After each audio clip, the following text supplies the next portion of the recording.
सभी पीएम से चैनल के प्रेक्षक मित्रों को मेरा खूब खूब अभिनंदन। आज हम फिर से एक नए विचार के साथ भज गोविंदम में प्रवेश करेंगे और प्रातः स्मरणीय आदि शंकराचार्य जी को आत्मवंदन और आह्वान करेंगे कि हमारे बीच में आके हमें समझाए। और प्रातः स्मरणीय ब्रह्मर्षि पितामह को भी हम आह्वान करेंगे और हमें समझाए। तो एक छोटी सी प्रार्थना के साथ हम शुरू करेंगे। सुर मंदिर तरु मूल निवास शय्या भूतल मजिनं वासः सर्व परिग्रह भोगत्यागः कस्य सुखं न करोति विरागः भज गोविन्दं गोविन्दं भज मूढ़मते। ये श्लोक और इसके बाद में वाला श्लोक भी शंकराचार्य जी एक ज्ञानी का मन की बात करते हैं। ज्ञानी किस दृष्टिकोण से इस जगत को देखता है, वो बात हमें समझा रहे। कहते हैं सुर मंदिर तरु मूल निवासा। जो मनुष्य है जिन्होंने ज्ञान पा लिया है, तो एक प्रकार का जीवन उन्हें अब कुछ प्राप्त करना बाकी नहीं है। सब इच्छाओं की पूर्ति हो गई है। हाँ, कोई आशा नहीं है, कोई आसक्ति नहीं है। ऐसा व्यक्ति कैसे जीता है? मंदिर के पास जो वृक्ष है, छाया देती है ना मंदिर वृक्षों, तो उसके नीचे सो जाता है। और कैसे खाता है? शय्या भूतल मजिनं वास। उनका शय्या मीन सोने की जगह कौन सी है? भूतला। वो भूमि पर, धरती पर यूं ही सो जाता है आराम से।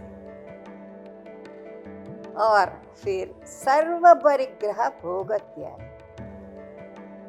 उनके जीवन में से सब कुछ परित्याग कर देता है, त्याग कर देता है।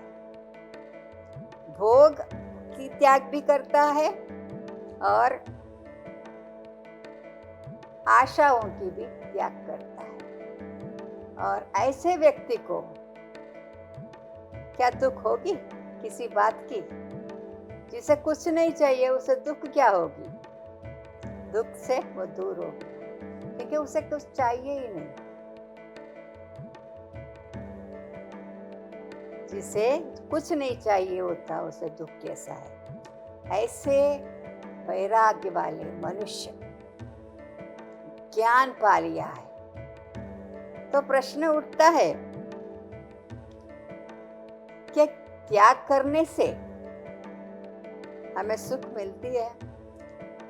त्याग कैसे करें? त्याग करना नहीं होता है, वो छूट जाना चाहिए। त्याग अब हर वस्तु, हर चीज, आशा हमसे छूट जाना चाहिए। हम त्याग नहीं करते, जबरदस्ती त्याग नहीं होता, उसे सप्रेशन बोलते हैं। जबरदस्ती त्याग नहीं, लेकिन वो चीज समझकर कि ये चीज से मेरा क्या फायदा, मुझे जाना कहाँ है और प्राप्त क्या करना है। इस दृष्टिकोण को पकड़ के चलेंगे तो अपने आप चीज वस्तु छूट जाती है। जैसे एक बालक होते हैं, वो बालक खिलौने से बहुत प्यार करता है, बहुत आसक्ति है। वो खिलौने के इस तरह बचा के रखता है जैसे वो खो जाते हैं। कोई ले भी लिया तो उसे बहुत दुख होती है, लेकिन जैसे जैसे वो बड़ा होता है तो उसे अब उस खिलौने से प्यार नहीं होता, उसे और कुछ चाहिए। बड़ा होता है तभी बड़े बच्चों को जो चीज वस्तु चाहिए, गाड़ी चाहिए, ये चाहिए, वो जो उनकी आशा उस तरफ चली जाती है। अब उसे खिलौने दोगे तो भी वो उसे कुछ चाहिए नहीं। क्या वो त्याग किया? त्याग नहीं किया, छूट गया। जैसे जैसे उसके विचार बदलने से उनका जो चीज वस्तु पे जो आसक्ति थी वो अपने आप छूट जाते हैं, त्याग कर देते हैं। तो यहाँ पे त्याग करने का मतलब ये है, क्योंकि जो व्यक्ति ज्ञान पा लिया है तब वो कुछ जबरदस्ती से त्याग नहीं करता, उसे छूट जाता है, क्योंकि वो अब समझ लिया कि इन चीज वस्तु में से उन्हें कोई सुख की प्राप्ति नहीं होने वाली, क्योंकि वो असली सुख क्या है उसे पा लिया। वो खुद सुख स्वरूप था। उसे अब पता लग गया कि मैं खुद सुख स्वरूप हूँ। बाहर की चीजों में सुख है ही नहीं है, चीज वस्तु में सुख नहीं है।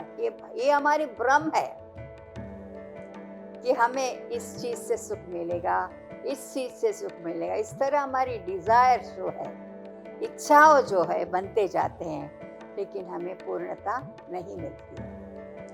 तो पूर्णता की खोज में जो निकल पड़ता है, कुछ अलग प्रकार से विचार करता है, उसे अपने आप ये सब चीज छूट जाते हैं त्याग करने की। लेकिन एक साधारण मनुष्य जैसे हम लोग हैं, हम क्या करते हैं? परिग्रह यानी हर एक चीज वस्तु को पकड़ के हम संजोया करते हैं, जमा करते रहते हैं। वो हमारी उपयोगिता है नहीं है, हमें कोई फर्क नहीं पड़ता, बस कुछ अच्छा लगा तो उसे घर में लाके रख देते हैं।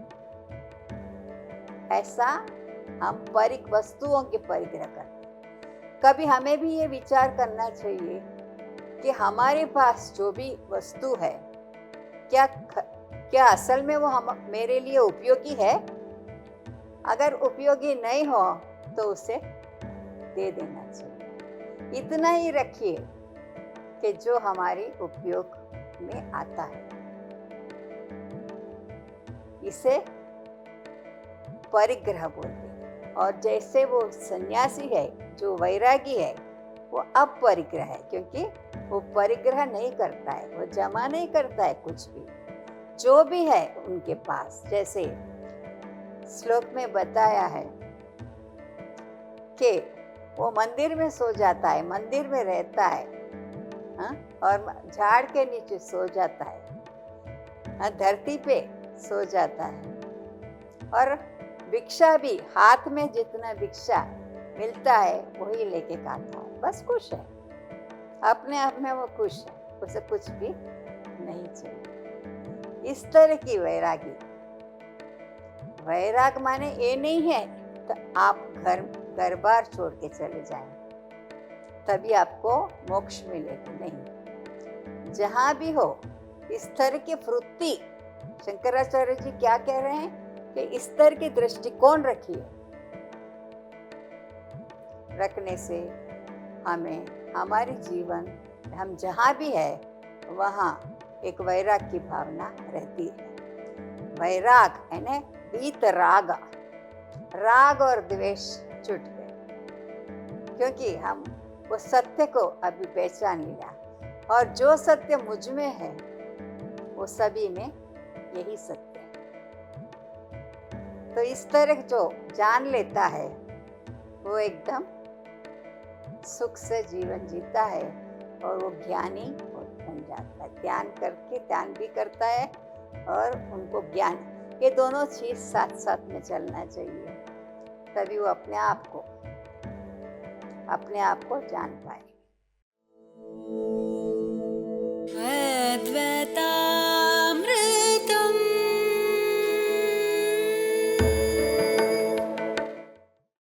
इसीलिए कहते हैं बहुत सुंदर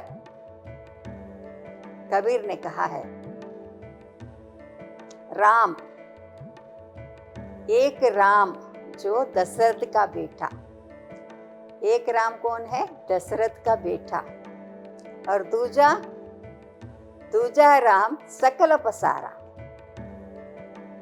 सबके दूजा राम किधर है? भीतर दूजा राम है जो भीतर बैठा है। एक राम दशरथ का बेटा, दूजा घट घट में बैठा, घट घट में बैठा, और तीजा राम है सकल पसारा। और चौथा राम कैसा है? वो एकदम पूरा जगत में घूमता रहता है, जगत को समझ लिया है। बहुत ही सुंदर तरीके से कबीर ने बताए। तो हम जो मनुष्य है साधारण, कि हम इसी को जानते हैं। राम कौन है? वो दशरथ का बेटा। ये प्रिलिमिनरी ज्ञान जो हमारी है, कि हम इसको राम को इतना ही जानते हैं कि वो दशरथ का बेटा है, रावण को मारे हैं, सीता जी से कल्याण किया है, 14 वर्ष वनवास किया है। इसी चीज को हम जानते हैं। लेकिन एक राम जो घट घट में बैठा है, सबके भीतर बैठा है, उस राम को जानना। और फिर यही राम जो हमारे घट में बैठा है, वही पूरे संसार में वही है और कुछ नहीं। मेरे अंदर जो मेरे घट में जो राम बैठा है, वो हर एक व्यक्ति में, वस्तु में, चीज में, परिस्थिति में, पूरा जगत में व्यापक है। ऐसे राम को हमें जानना है। और चौथा राम कैसा है? सबसे न्यारा, सबसे न्यारा। तो इस प्रकार की हमारी वृत्ति को आगे बढ़ाना चाहिए। सिर्फ हम सुपरफिशियल लेवल में राम को नहीं जानना है, दशरथ के बेटा, लेकिन एक राम जो भीतर, सभी के भीतर बैठा है, उस राम को हम पहचाने, उस राम को हम जाने। वही राम पूरा जगत में व्यापक है। इस तरह की जब ज्ञान होती है ना, तो हम उसी राम को सब में देखते हैं, उसी राम को सभी में देखते हैं। जो सभी जगह राम है, जो मुझ में है वो सभी है, तो फिर मुझे दुख कैसा और दूजा कैसा? कोई दूजा नहीं है, हम एक ही है, क्योंकि हम सब में वही राम है।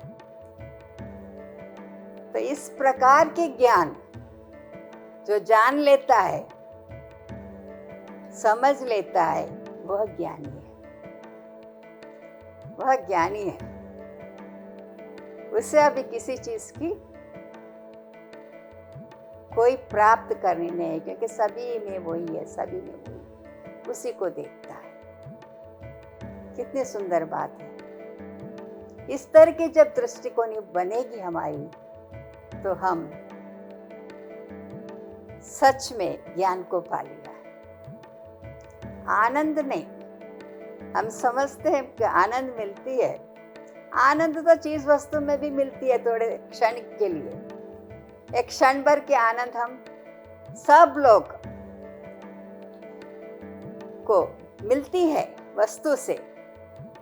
कोई भी वस्तु हम प्राप्त करने से हम क्या समझते हैं? मुझे आनंद मिल गया,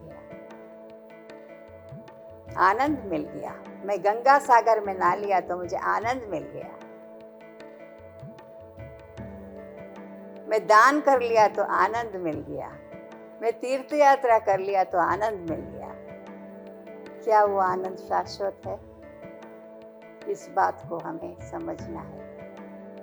थोड़े देर के लिए जो हमारी मन हल्का हो जाता है, उसी को हम सच समझते हैं। वही आनंद सच्चा है ऐसा समझते हैं। लेकिन जिधर शंकराचार्य जी जिस मनुष्य की बात कर रहे हैं, वो उनकी दृष्टि क्या है कि सारे जगत में राम का पसारा है, सकल जगत में राम का पसारा है। जब इस दृष्टिकोण हमारी बदलेगी, तभी हम सचमुच में ज्ञानी कहलाएंगे।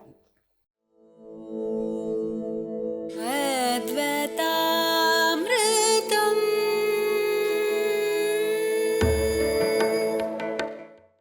एक ज्ञानी पुरुष क्या करता है, क्या खाता है, कैसे रहता है, मुझे बताओ। क्या हम जैसे रहता है, कुछ अलग तरीके से रहता है? इस तरह के प्रश्न पूछते हैं। स्थित प्रज्ञ कहा, स्थित प्रज्ञ का जो लक्षण है वो गीता में अर्जुन कृष्ण के पास पूछते हैं। उनकी जिज्ञासा जब बढ़ती है, वो जानना चाहता है कि ऐसा पुरुष कैसा रहता है, उसकी जीवन कैसी रहती है। तो वो श्लोक का, वो जो प्रश्न का जवाब इस श्लोक में हमें मिलता है। देखिए, योगरतो वा भोगरतो वा संगरतो वा संगविहीनः यस्य ब्रह्मणि रमते चित्तं नन्दति नन्दति नन्दत्येव भज गोविन्दं भज गोविन्दं गोविन्दं भज मूढ़मते। शंकराचार्य जी कहते हैं, योग रतोवा, जो योग में व्यस्त है, रत में व्यस्त है योग में। भोग रतोवा, भोग में व्यस्त है। योग में व्यस्त है तो भी, भोग में व्यस्त है तो भी। वह संग रतोवा संग विहीन, संग में रहते हुए भी संग विहीन, संग के बिना रहते हुए भी उसे कैसे रहता है? यस्य ब्रह्मणि रमते चित्तम, वो ब्रह्म के भाव में उसका मन रमता रहता है, उसी भाव में। अगर संग को देखेंगे तो उसी भाव से देखते हैं, और संग नहीं है तो भी उसी भाव में रहते हैं, उसी ब्रह्म को देखते हैं। और फिर योग रतोवा, योग में रहकर भी उसी ब्रह्म में रमते रहते हैं, और भोग में रहकर भी उससे, उसी ब्रह्म से, ब्रह्म में लीन रहते हैं। पूरा जीवन उनका मन ऐसा बन गया है कि हर एक चीज में वो ब्रह्म को देखना, यानी सत्य को देखना है, अपने आप को देखना। जैसे हम पहले कहे हो कि सकल पसारा, ऐसे देखने का। जो भी चीज देखते हैं हम, उसमें ब्रह्म के दर्शन करने का। जैसे एक गाय होती है,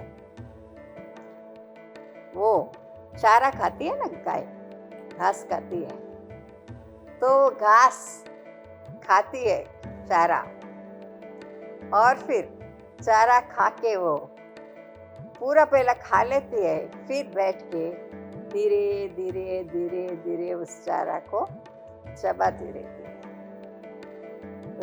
उस चारा को चबाती रहती है। बहुत देखने लायक चीज है।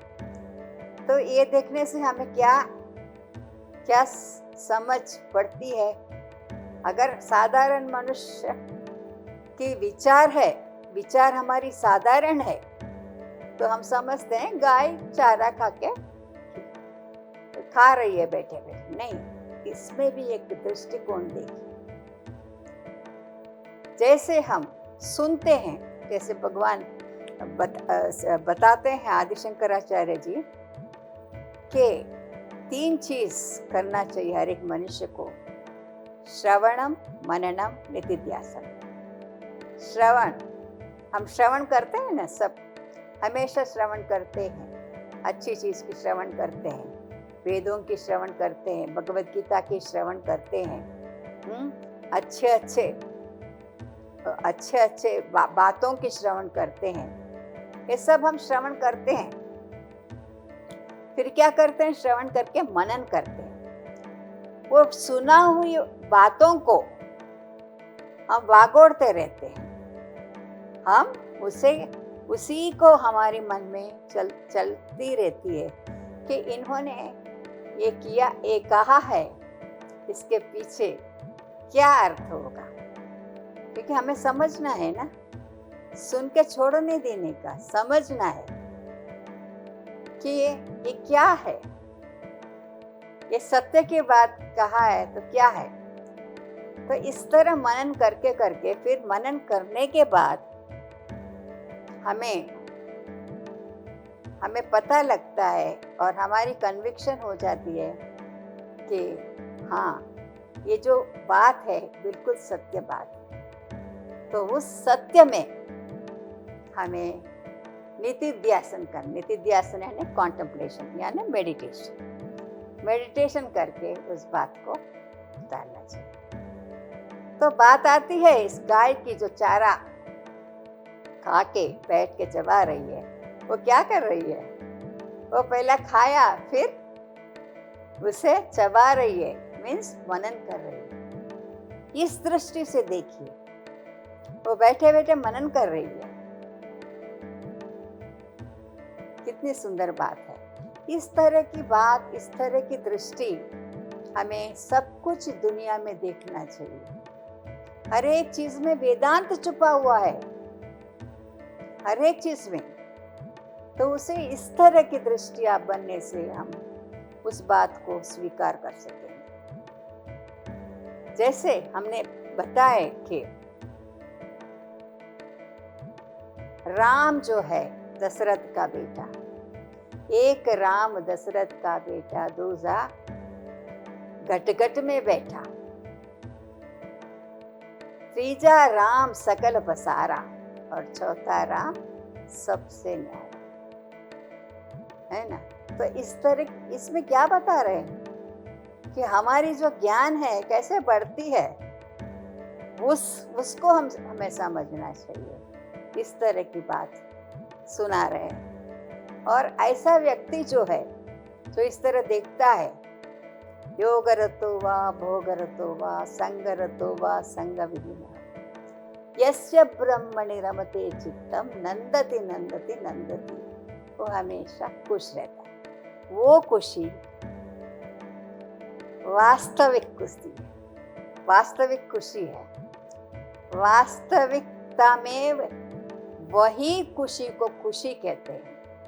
छोटी छोटी आनंद जो हमें मिलती है, वो आनंद सच में आनंद नहीं है, वो आनंद कोश है। जैसे हम पंचकोश है हमारे में, अन्नमय कोश, प्राणमय कोश, मनोमय कोश, विज्ञानमय कोश, आनंदमय कोश। तो जो आनंद हमें मिलता है वो आनंदमय कोश है, आनंदमय कोश है। तो आनंद हमें मिलती है, उसे हम वास्तव में समझते हैं कि वही सच्चा आनंद है। लेकिन उस आनंद कोश को भी पार करना है, उस आनंदमय कोश को भी पार करना है। सभी कोशों को पार करेंगे, क्योंकि ये कोश हम नहीं है। इस बात को अगले एपिसोड में आगे बढ़ाएंगे और एक सुंदर विचार के साथ प्रस्तुत होंगे। तब तक आप सब लोगों को मेरा अभिवंदन, धन्यवाद। इतने प्यार से सुने हुए हो, और देखते रहिए PMC चैनल। तब तक के लिए धन्यवाद। अद्वैता